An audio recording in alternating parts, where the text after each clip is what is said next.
बहुत समय की बात है। रामपुर नाम का एक गांव था। वहाँ अजय नाम का 19 साल का एक लड़का रहता था।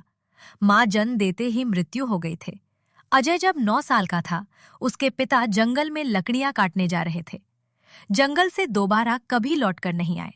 उनके पड़ोस में सरपंच और उनकी पत्नी रहती थी। उनका कोई संतान नहीं था। अजय को ही अपना बेटा समझते थे और उसकी देखभाल करते थे। अभी वो 19 साल का हो गया था। सोचता है, अब मैं बड़ा हो चुका हूँ। मुझे सरपंच और उनकी पत्नी का ध्यान रखना चाहिए। उन्होंने मेरा बहुत ख्याल रखा है। कब भी कोई चीज की कमी महसूस नहीं होने दी। वो मेरे माता और पिता जैसे हैं। उनके घर में मेरे अलावा और कोई नहीं है। मैं उनका ख्याल रखूंगा।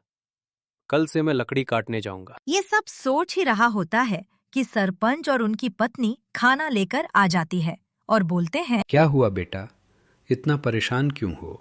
सब ठीक तो है? सरपंच जी, मैं सोच रहा हूँ कल से जंगल में लकड़ियाँ काटने जाया ठीक है, अभी जंगल शापित नहीं है, अब वह सुरक्षित है। और हाँ, पर जो शापित चीज थी अब वह खत्म हो चुकी है। तुम वहां पर जा सकते हो। इतना बोल के सरपंच जी और उनकी पत्नी चले जाते हैं। अजय सोचता है, कल से जंगल में लकड़ियां काटने जाया करूंगा। ये सब सोचते सोचते रात हो जाती है।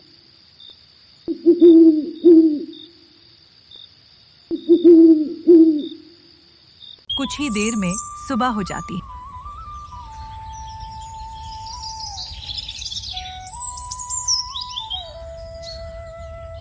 शुभम उठ के लकड़ियां काटने जंगल की तरफ निकल जाता है। चलते चलते जंगल में पहुंच जाता है।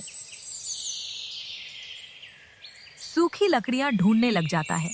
ढूंढते ढूंढते जंगल के अंदर बीचों बीच आ जाता है। वहां पर उसे एक चिड़िया दिखती है और वो चिड़िया अजय को घूर रही होती है।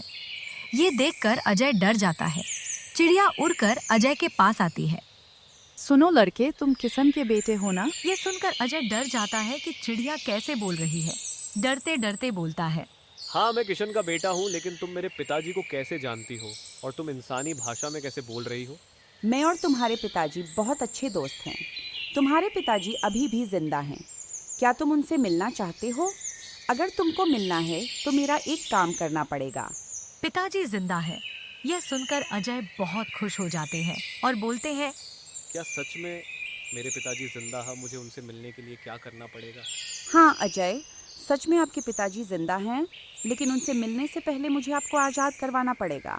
यह सब सुनकर अजय को थोड़ा शक होता है और वह कल आऊंगा ऐसा बोलकर चला जाता है। चलते चलते घर पहुंच जाता है और वह सब सोच ही रहा होता है कि सरपंच जी खाना लेकर आ जाते हैं और बोलते हैं, क्या हुआ बेटा, इतना परेशान क्यों हो? कुछ हुआ है क्या? नहीं सरपंच जी, कुछ नहीं हुआ है। हल्का सा सर दुख रहा है। सरपंच जी कुछ नहीं बोलते और वहां से चले जाते हैं। अजय ये सब सोच ही रहा होता है कि कुछ ही देर में रात हो जाती है। कब रात हो जाती है पता नहीं चलता।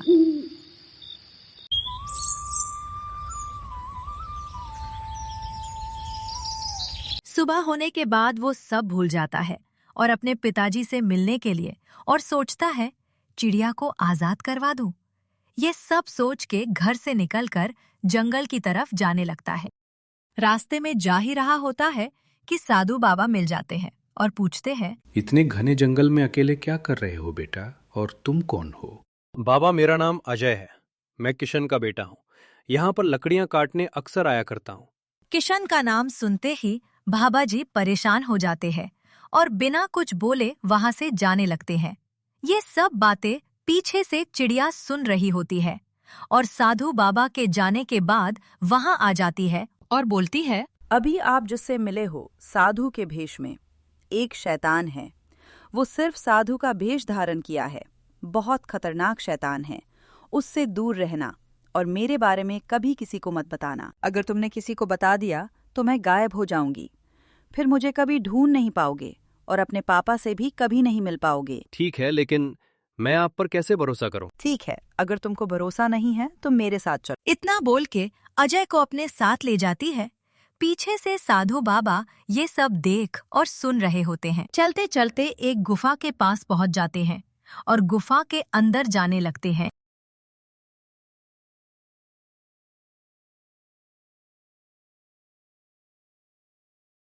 वो लोग अंदर पहुंच जाते हैं। अजय देखता है एक बड़े सा खजाने का बॉक्स रखा हुआ है। ये लो अजय, ये खजाने का बॉक्स तुम्हारा है। तुम्हारे पिताजी ने मेरे पास रखा था। तुम्हारे पिताजी बोल रहे थे, एक दिन मेरा बेटा आएगा और ये खजाने का बॉक्स उसको दे देना। और फिर साधु के भेष में जो शैतान है, मेरी तरह तुम्हारे पिताजी को भी कैद कर लेता है। अगर मैं को आज़ाद कराओगे तो मैं तुम्हारी मदद करूंगी तुम्हारे पिताजी को छुड़ाने में। ये खजाना ले लो और आज अपने घर पर जाओ। कल आना तो मैं बताऊंगी कैसे मुझे आज़ाद कर सकते हो। लेकिन याद रहे, मेरे बारे में कभी किसी को मत बताना, वरना तुम अपने पिताजी को कभी नहीं छोड़ा आ पाओगे। इतना बोलकर चिड़िया वहां से चली जाती है। अजय के मन में लालच आ जाता है और वहां पर एक सीसी रखी हुई होती है। उस पर वो ध्यान नहीं देता और खजाना खोल के देखने लग जाता है। इतना सारा खजाना देखकर चिड़िया के ऊपर भरोसा करने लग जाता है और वो सोचता है, कल आकर मैं अपने पापा और चिड़िया को आजाद करवाऊंगा। ये सब सोच के बॉक्स लेकर घर की तरफ चले जाते हैं। घर पहुंचकर बैठा ही था कि सरपंच जी खाना लेकर आ जाते हैं और इतना बड़ा संदूक देखकर पूछ लेते हैं, यह संदूक किसका है और कहाँ से आया? अजय खामोश था और कुछ नहीं बोला। सरपंच जी संदूक खोलकर देखने लग जाते हैं। इतना सारा खजाना देखकर सरपंच हैरान हो जाते हैं और पूछते हैं, ये तुमको कहाँ मिला?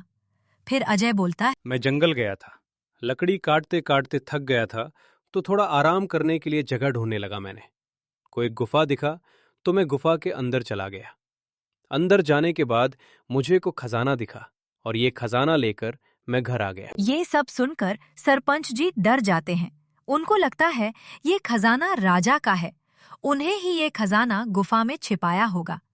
अगर उनको किसी और से पता चला कि मैं उनका खजाना चोरी कर लिया हूं, तो वो मैं को सजा देंगे। नहीं नहीं, मैं ऐसा नहीं होने दूंगा। खजाना लेकर राजा के पास पहुंच जाते हैं और बोलते हैं, महाराज, ये लड़का मेरे पड़ोस में रहता है। इसके माता पिता नहीं हैं। मैंने ही इसको पल पोस के बड़ा किया है। आज सुबह जब जंगल में गया था लकड़ी काटने के लिए, तो वहाँ पर उसको एक गुफा दिखाई दी। अंदर आराम करने गया था तो उसको यह खजाना मिला। महाराज, क्या यह खजाना आपका है? इतना सारा खजाना देखकर राजा के मन में लालच आ जाता है और सोचता है, क्यों ना ये सारा खजाना मैं ले लूं, इन्हें लोगों को कुछ इनाम देकर यहाँ से भेज दूं। फिर राजा बोलता है, हाँ, ये खजाना मेरा है, मैंने ही वहां पर छुपाया था।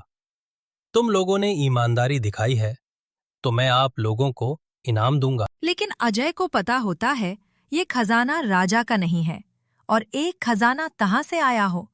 लेकिन अजय कुछ नहीं बोलता, क्योंकि चिड़िया ने माना किया होता है और अगर बता देगा तो अपने पापा से कभी नहीं मिल पाएगा। ये सब सोचकर अजय चुप रहता है।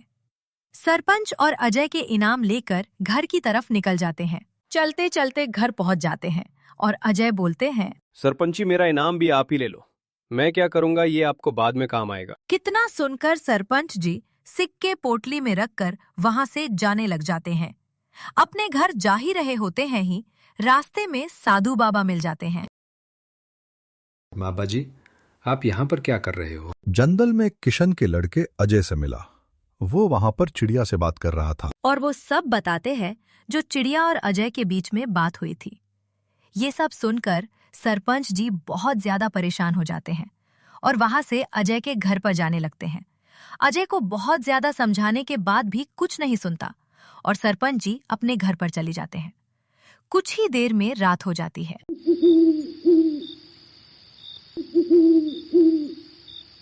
एक खूबसूरत सुबह के साथ दिन की शुरुआत होती है।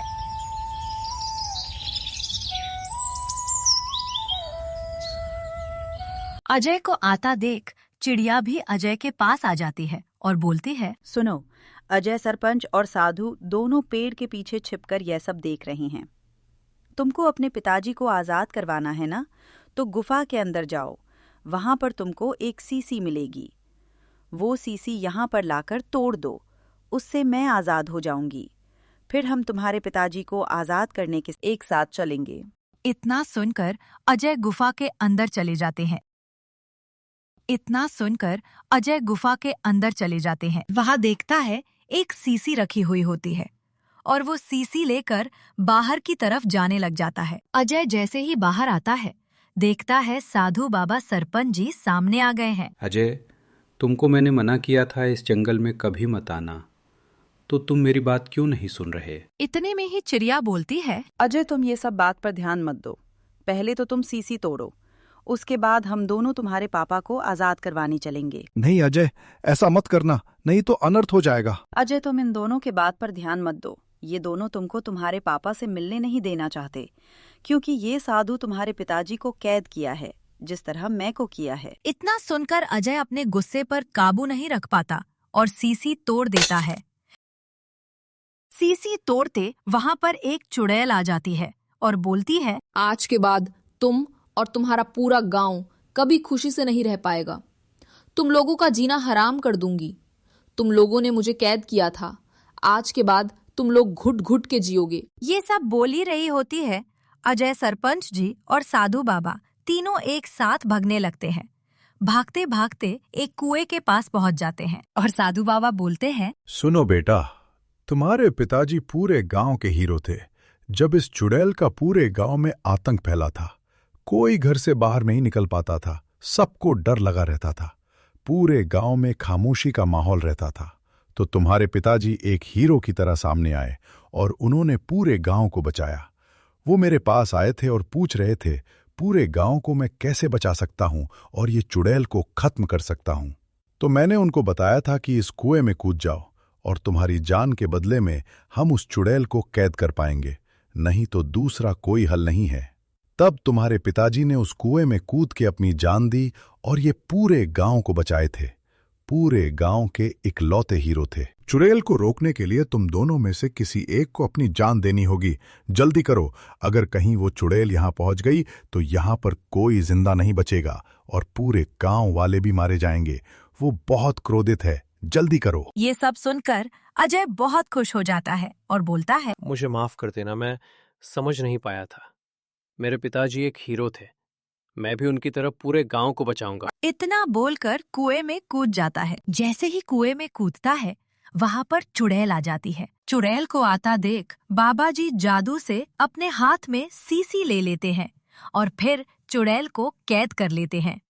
फिर वहां से सब लोग अपने घर की तरफ चले जाते हैं और ये गांव फिर से हंसी खुशी से रहने लग जाता है।